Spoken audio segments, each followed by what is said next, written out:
Hi, I'm here with ShontyLuv, a great honor and a privilege. Hey. We're going to talk a little bit about the criminal justice system. I know you've got some other thoughts that you'd like to share with us as well.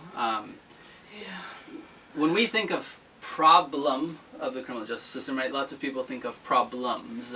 Right. Right? There's definitely a lot.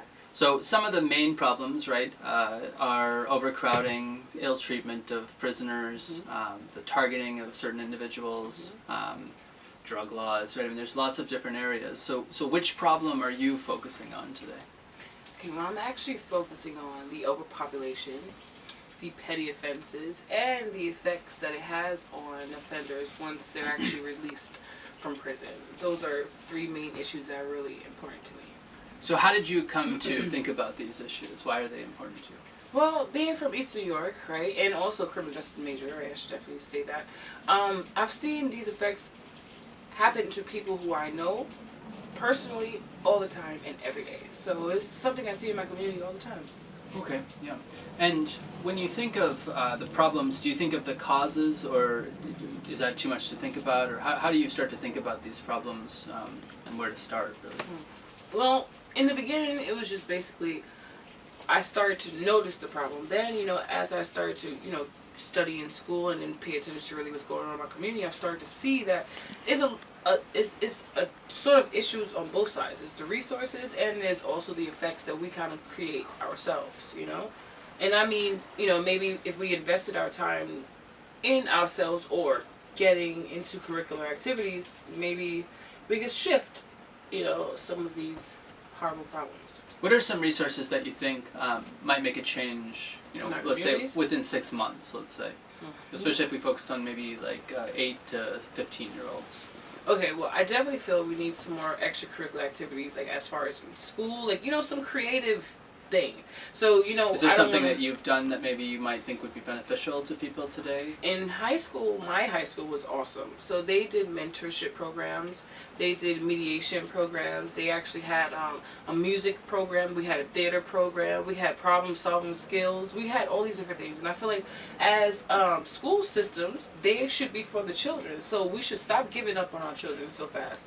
When you think of the criminal justice system from a personal point of view, how has it affected you, and in what ways? Okay, well, criminal justice is always something that sort of angers me, and that's just because, once you're arrested, there's always a classification stage, and that is generally where all of your information is now the police and the system's information. So you are now a part of the system, and that means anywhere in life you will forever be a part of this system, and that bad stigma will follow you anywhere you go. Now, lots of people I know, including instructors that I work with, would say part of that, maybe the whole part, is focused on preventing terrorism. So do you think, sometimes I feel like I don't study this, but I hear it in the classroom, and things are similar to what I study. It seems like terrorist tactics or tools of terrorism are being used against people of color, right? And that line has blurred, it seems like. Would you agree, or how would you think about that? I actually do agree, because I just think that they like it, the system itself. They like it this way. They like it where there's more minorities inside the system so they can make money off of us. The more beds they fill, the more, the more of us are off the streets, and then the more money they deserve from that, or they get from that, and they feel like they deserve it, which is something that is preposterous. We need to get rid of that. I was reading a statistic from the 80s that was suggesting that a large percentage of the people that are being picked up and arrested were homeless people. Yeah. I know you work with the homeless, so Yes. how do you explain kind of that relationship between the prison system and homelessness and the targeting of people of color? That is just the most amazing thing, because I was just recently speaking to my homeless guy, E, right? He's a part of my beloved community, and he was just recently telling me, like, it's really hard for them to stay out of trouble being homeless, because you're always outside at all the time. So a lot of times, they say that for the police you want to fill a quota. So a lot of times I think that, maybe the police don't have anything to do when they want to harass somebody. It's really easy for them to harass these people because nobody's looking for them. Nobody is going to say, well, I just recently lost my person, no missing persons report is going to be filed for them, because nobody's looking for them. You know, and it's also hard because sometimes you could be looking for food or ask somebody for food. The police could arrest you for harassing somebody. And it's just like a lot of hard, it's really hard for them. And I take an interest in it because I feel like somebody should, you know, like we should love one another. That's always my message, to love people. So I care about the struggles of other individuals. So this is why criminal justice is an issue.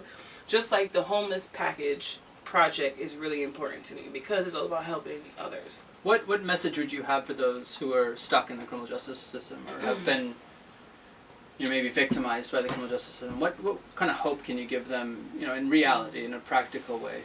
Well, first I want to tell you this. Listen, honestly, whatever predicament you in, man, you shouldn't be in it. And even if you are in it, you can't give up on yourself. Don't ever do that. That's the worst thing you can do, is to give up on yourself. The next thing you do is you need to create in yourself some tools that you'll be able to use and utilize whenever you get your freedom. Because you must always be searching and waiting towards going to your freedom. Right. And then after that, just try to link yourself with people who are, you know, thinking in the same terms that you are. So whatever it is that you want to be a part of, or say for instance, if you want to do something like this, when you come out, look me up. ShontyLuv. There you have it. I'm Beloved Urban.